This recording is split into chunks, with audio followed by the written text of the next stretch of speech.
আসসালামু আলাইকুম।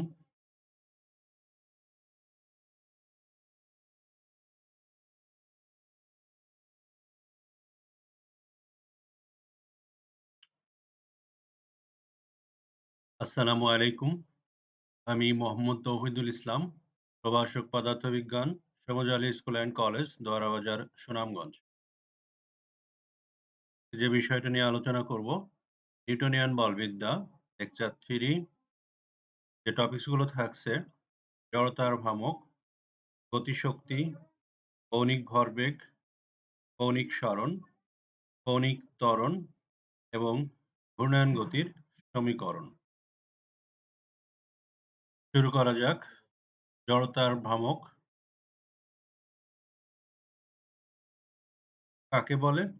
কোনো ঘূর্ণায়মান বস্তুর প্রত্যেকটি কণার ভর এবং ঘূর্ণায়ন অক্ষ থেকে এদের প্রত্যেকটি দূরত্বের বর্গের গুণফলের সমষ্টিকে ওই অক্ষের সাপেক্ষে ওই বস্তুটির জড়তার ভ্রামক বলে। জড়তার ভ্রামককে I দ্বারা প্রকাশ করা হয়। ব্যাখ্যাতে আসি। মনে করি কোনো বস্তু কণার ভর যথাক্রমে m1, m2, m3। এই কণাগুলোর ঘূর্ণায়ন অক্ষ থেকে লম্ব দূরত্ব যথাক্রমে r1, r2, r3 ইত্যাদি লম্ব দূরত্বে অবস্থিত। সুতরাং ওই অক্ষের সাপেক্ষে বস্তুটির জড়তার ভ্রামক I সমান সংজ্ঞাতে যে কথাটা বলেছিলাম, ভর এবং লম্ব দূরত্বের বর্গের সমষ্টি। ঠিক একই কাজটি করা হচ্ছে। m1 r1 square plus m2 r2 square plus m3 r3 square. তো বস্তুতে n সংখ্যক যদি কণা থাকে, তাহলে আমরা n সংখ্যক কণা পর্যন্ত নিলে প্লাস mn rn স্কয়ার। অতএব আমরা লিখতে পারি I সমান সামেশন mi ri স্কয়ার, যেখানে i এর মানটি শুরু হবে 1 থেকে এবং n পর্যন্ত। এটি ছিল জড়তার ভ্রামকের সমীকরণ।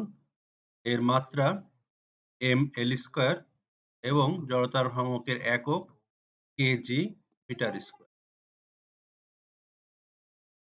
এরপরে আসি গতিশক্তি প্রকাশের রাশিমালা।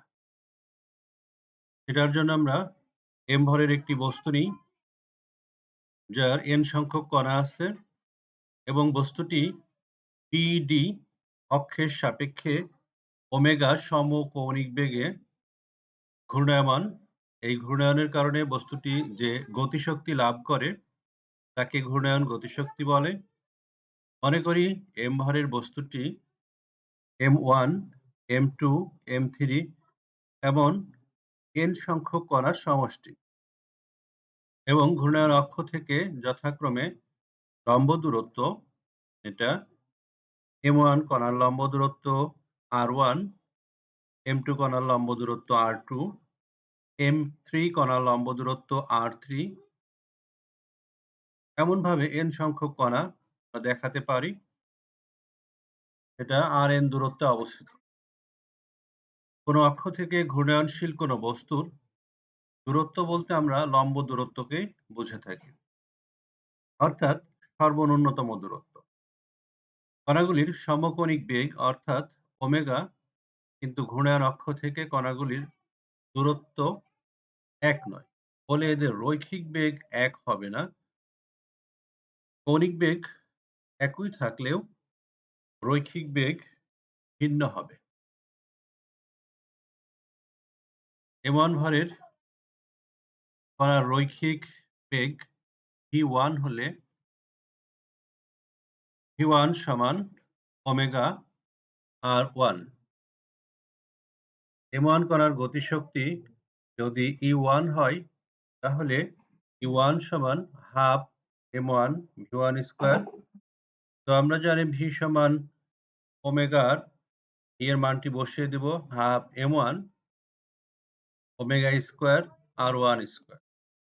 অনুরূপভাবে m2 কণার রৈখিক বেগ যদি v2 হয়, v2 সমান ওমেগা r2।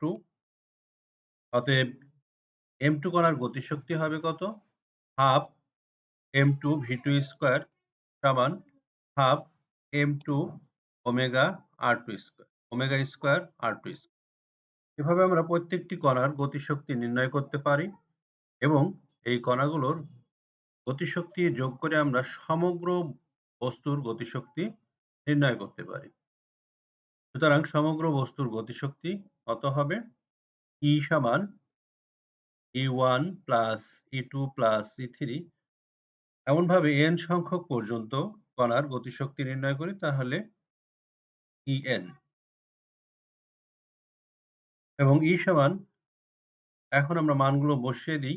E1 সমান যেমন নির্ণয় করেছিলাম half M1 omega square R1 এই মানগুলো এখানে বসিয়ে দেব। Half M1 omega square R1 square plus half M2 omega square R2 square plus half M3 omega square R3 square. n সংখ্যক পর্যন্ত ছিল plus half Mn omega square Rn square. E সমান half omega square common নিয়ে নিলাম। M1 R1 square plus M2 R2 square plus M3 R3 square n সংখ্যক পর্যন্ত লিখলাম। অতএব E সমান হাফ ওমেগা স্কয়ার। তা আমরা জানি ভর এবং লম্ব দূরত্বের বর্গের সমষ্টি জড়তার ভ্রামক। তো এখানে জড়তার ভ্রামক I লিখে দিলাম। এই যে এইটুকুর পরিবর্তে আমরা I লিখতে পারি, লিখে দিলাম। E সমান হাফ ওমেগা স্কয়ার I। বস্তুটি একক সমকোণিক বেগে ঘুরলে ওমেগা সমান 1 সমীকরণে বসিয়ে পাই E সমান হাফ ইন্টু 1 ইন্টু I অতএব লিখতে পারি E সমান হাফ I অর্থাৎ একক সমকোণিক বেগে ঘূর্ণায়মান কোনো বস্তুর গতিশক্তি এর জড়তার ভ্রামকের অর্ধেক। অতএব I সমান 2 অর্থাৎ একক সমকৌণিক বেগে ঘূর্ণায়মান কোনো বস্তুর জড়তার ভ্রামক বস্তুর গতিশক্তির দ্বিগুণ হবে। এরপরে আসি কৌণিক ভরবেগ কাকে বলে? ঘূর্ণায়মান গতির জন্য একটি বস্তুকণা যে ভরবেগ প্রাপ্ত হয় তাকে ওই বস্তুকণার কৌণিক ভরবেগ বলে। অন্য কথায় কোনো বস্তুকণার রৈখিক ভরবেগ এবং কোনো বিন্দু থেকে ভরবেগের ক্রিয়ারেখার লম্ব দূরত্বের গুণফলকে ওই বিন্দুর সাপেক্ষে বস্তুকণাটির কৌণিক ভরবেগ বলে। ব্যাখ্যাতে আসি, ঘূর্ণায়ন কেন্দ্রের সাপেক্ষে কোনো কণার ব্যাসার্ধ ভেক্টর বা অবস্থান ভেক্টর এবং ওই কণার রৈখিক ভরবেগের ভেক্টর গুণফলকে কৌণিক ভরবেগ বলে। অবস্থান ভেক্টর যদি r হয় এবং ওই কণার রৈখিক ভরবেগ p হলে ওই বিন্দুর সাপেক্ষে কৌণিক ভরবেগ হবে L সমান r ক্রস p। অতএব আমরা লিখতে পারি L সমান rp sin থিটা। কৌণিক ভরবেগের রাশিমালা। মনে করি একটি বস্তু কোনো একটি অক্ষের সাপেক্ষে ওমেগা সমকৌণিক বেগে ঘূর্ণায়মান। উক্ত বস্তুর যে কোনো একটি কণার ভর m1 ঘূর্ণায়ন অক্ষ থেকে কণাটির লম্ব দূরত্ব r1 এবং কণাটির বেগ v1 হলে ঘূর্ণায়ন অক্ষের সাপেক্ষে কণাটির কৌণিক ভরবেগ m1 v1 r1 সমান আমরা লিখতে পারি m1 v সমান ওমেগা r আমরা জানি। সে অনুযায়ী v এর পরিবর্তে ওমেগা r1 বসিয়ে দিই। তাহলে m1 ওমেগা r1 স্কয়ার। অনুরূপভাবে আমরা বলতে পারি m2 ভরের জন্য কৌণিক ভরবেগ m2 ওমেগা r2 স্কয়ার। এভাবে প্রতিটি কণার জন্য কৌণিক ভরবেগ বের করে তাদের সমষ্টি নিলে সম্পূর্ণ বস্তুটির ও কৌণিক ভরবেগ L পাওয়া যাবে। অতএব L সমান m1 omega r1 square plus m2 omega r2 square m3 omega r3 square অনুরূপভাবে চলতে থাকবে n সংখ্যক পর্যন্ত। অতএব L সমান আমরা লিখতে পারি ওমেগা কমন নিলাম m1 r1 square plus m2 r2 square plus m3 r3 square. অতএব L সমান I ওমেগা। জড়তার ভ্রামকের সংজ্ঞা থেকে আমরা জানি ভর ইনটু লম্ব দূরত্বের বর্গের সমষ্টি হচ্ছে জড়তার ভ্রামক। মানটি বসিয়ে দিলাম। L সমান I ওমেগা। এরপর আসি কৌণিক সরণ কাকে বলে? তো মনে করি একটি দৃঢ় বস্তু ও বিন্দুর সাপেক্ষে x, y তলে ঘূর্ণায়মান একটি বস্তু। এই ঘূর্ণায়মান বস্তুটি অসংখ্য কণা দ্বারা গঠিত। এরূপ একটি কণা P O হতে r দূরত্বে, এটা ব্যাসার্ধ, দূরত্ব থেকে বৃত্তাকার পথে চলমান। বস্তুটির প্রতিটি কণা একই সময়ে সমান কৌণিক দূরত্ব অতিক্রম করছে।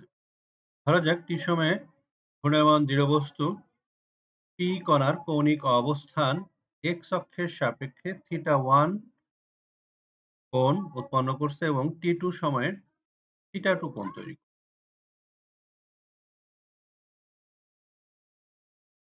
ফলে ডেল্টা টি অর্থাৎ T2 মাইনাস T1 সময়ে P কণার কৌণিক সরণ হচ্ছে কতটুকু?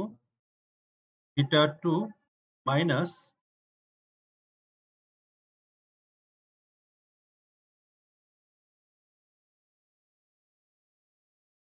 θ2 মাইনাস θ1। কৌণিক সরণের একক রেডিয়ান অথবা ডিগ্রি। এরপর আসি কৌণিক ত্বরণ। কৌণিক বেগের পরিবর্তনের হারকে কৌণিক ত্বরণ বলে। T1 সময়ে P কণার কৌণিক বেগ ওমেগা 1 এবং T2 সময় পর কৌণিক বেগ ওমেগা 2। সুতরাং ডেল্টা টি সময় ব্যবধানে কৌণিক বেগের পরিবর্তন কতটুকু হলো? ডেল্টা ওমেগা সমান ওমেগা 2 মাইনাস ওমেগা 1। তাহলে গড় কৌণিক ত্বরণ হচ্ছে কত? আলফা সমান omega 2 minus omega 1 by T2 minus T1 সমান delta omega by delta t. ১ নম্বর সমীকরণ দিয়ে রাখলাম এবং ডেল্টা টি শূন্যের কাছাকাছি হলে তাৎক্ষণিক কৌণিক ত্বরণ হচ্ছে কত? আলফা, যেটা টি এর লিমিটটি হচ্ছে delta t tends to 0, delta omega by delta t সমান ডি ডিটি অফ ওমেগা, যেহেতু সময় ব্যবধান শূন্যের কাছাকাছি অতএব ক্ষুদ্র পরিবর্তন হিসেবে আমরা লিখতে পারি ডি ডিটি অফ ওমেগা সমান ডি ডিটি অফ, এরপরে ওমেগার মানটা আমি বসিয়ে দিই, ডি ডিটি অফ থিটা। তো এখান থেকে পাওয়া যাচ্ছে d square dt square theta. কৌণিক ত্বরণের একক রেডিয়ান পার সেকেন্ড স্কয়ার। নির্দিষ্ট সময় ব্যবধানে দৃঢ় বস্তুর প্রতিটি কণার কৌণিক সরণ একই, ফলে প্রতিটি কণার কৌণিক বেগও একই হবে। পরের টপিকসে চলে যাই, ঘূর্ণায়ন গতির সমীকরণ। ১ নম্বর সমীকরণ ওমেগা সমান omega nought plus alpha t, এটা আমরা প্রতিপাদন করব। মনে করি একটি বস্তু অতি ক্ষুদ্র বস্তু কোনো বিন্দুকে বা অক্ষকে কেন্দ্র করে ঘূর্ণায়মান। টি সমান 0 এখান থেকে যাত্রা শুরু করে যখন আদিবেগ ছিল ওমেগা নট এবং যখন সময় টি তখন শেষ বেগ ওমেগা, এবং বস্তুটি সমকৌণিক ত্বরণ আলফা হলে কৌণিক ত্বরণের সংজ্ঞা থেকে একটু আগে আমরা দেখে আসলাম আলফা সমান ডি ডিটি অফ ওমেগা। দৃঢ় বস্তুটি সমতরণে ঘূর্ণায়মান বলে কৌণিক ত্বরণ আলফা একটি ধ্রুব সংখ্যা। এই সমীকরণ থেকে লেখা যায় ডি ওমেগা সমান আলফা ডিটি। ৩ নম্বর সমীকরণ দিয়ে রাখলাম। ধরা যাক টি সমান 0 সময়ে বস্তুকণা পি এর কৌণিক স্থানাঙ্ক থিটা নট এবং টি সময় পর বস্তুকণা পি এর স্থানাঙ্ক থিটা। সমীকরণ ৩ কে টি সমান 0 হতে টি পর্যন্ত সমাকলন করে পাই এবং বেগের লিমিটটা হবে যখন টি সমান 0 তখন বেগ ওমেগা সমান হচ্ছে ওমেগা নট এবং যখন টি সমান টি তখন ওমেগা সমান ওমেগা।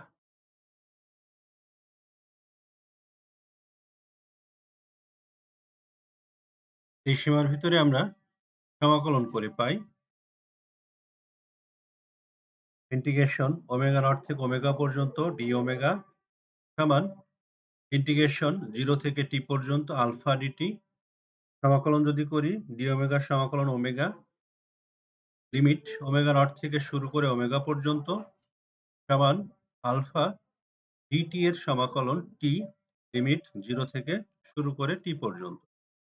এখন লিমিট বসিয়ে দিই। আপার লিমিট ওমেগা বসিয়ে দিলাম ওমেগা মাইনাস ওমেগা নট সমান আলফা টি মাইনাস 0 অর্থাৎ আপার লিমিট টি বসালাম মাইনাস লোয়ার লিমিট 0। তাহলে এখান থেকে আমরা লিখতে পারি ওমেগা সমান omega nought plus alpha t. এটাই হচ্ছে উক্ত সমীকরণ। এরপরে দ্বিতীয় সমীকরণ যাই। থিটা সমান theta naught theta minus theta naught সমান omega naught t plus half alpha t square. এটি প্রতিপাদন করব। মনে করি একটি বস্তু অতি ক্ষুদ্র বস্তু কোন বিন্দুকে বা অক্ষকে কেন্দ্র করে ঘূর্ণায়মান টি সমান 0 সময়ে বস্তুটির আদি কৌণিক বেগ ওমেগা নট ও কৌণিক সরণ থিটা নট এবং টি সময়ে কৌণিক বেগ ওমেগা ও সমকৌণিক সরণ থিটা হলে কৌণিক ত্বরণ আলফা হলে কৌণিক বেগের সংজ্ঞা অনুসারে আমরা লিখতে পারি ওমেগা সমান d DT of theta, d theta সমান ওমেগা ডিটি। এখন এটির উভয় পক্ষে সমাকলন করি। লিমিটটি হচ্ছে টি সমান যখন 0 তখন থিটা সমান থিটা নট এবং টি সমান যখন টি তখন লিমিটটি হচ্ছে থিটা। তাহলে থিটা নট থেকে থিটা পর্যন্ত ডি থিটা এর লিমিট এবং টি এর লিমিটটি হচ্ছে 0 থেকে টি পর্যন্ত। সমাকলন করি।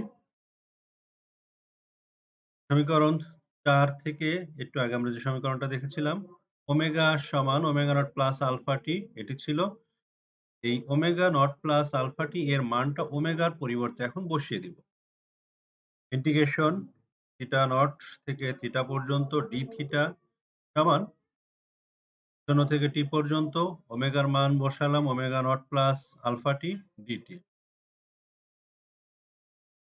তো থিটা নট থেকে থিটা পর্যন্ত ডি থিটা সমাকলন সমান ওমেগা নট ইন্টিগ্রেশন 0 থেকে টি পর্যন্ত dt plus alpha integration t dt. এখন সমাকলন করে দিব।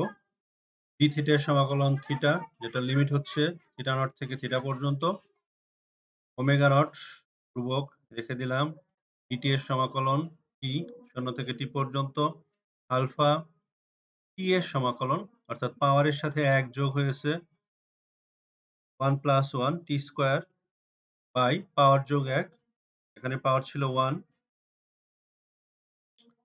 তাহলে 1 প্লাস 1 এখানে 2 লেখা হয়েছে লিমিট 0 থেকে টি পর্যন্ত। এখন লিমিট গুলো বসিয়ে দিব। লিমিট বসিয়ে দিলে থিটা মাইনাস থিটা নট সমান ওমেগা নট টি মাইনাস 0 একেবারে টি লেখা হয়ে গেছে প্লাস হাফ 1/2 হাফ অর্থাৎ 2 টা বের করে নিয়ে আসলাম আলফা টি স্কয়ার মাইনাস 0 সরাসরি টি স্কয়ার লেখা হয়েছে। এটা প্রতিপাদন করা হলো। এরপরে তৃতীয় সমীকরণ ওমেগা স্কয়ার সমান omega not square plus 2 alpha theta minus theta nought এটি প্রতিপাদন করব। আমরা জানি আলফা সমান ডি ডিটি অফ ওমেগা। এখান থেকে আমরা লিখতে পারি d d theta of omega into d DT of omega. D d theta of omega এবং d DT of theta. D DT of theta সমান আমরা জানি হচ্ছে ওমেগা। তাহলে আলফা সমান omega d d theta of omega লিখলাম। আর গুণন করে পাই আলফা ডি থিটা সমান ওমেগা ডি ওমেগা।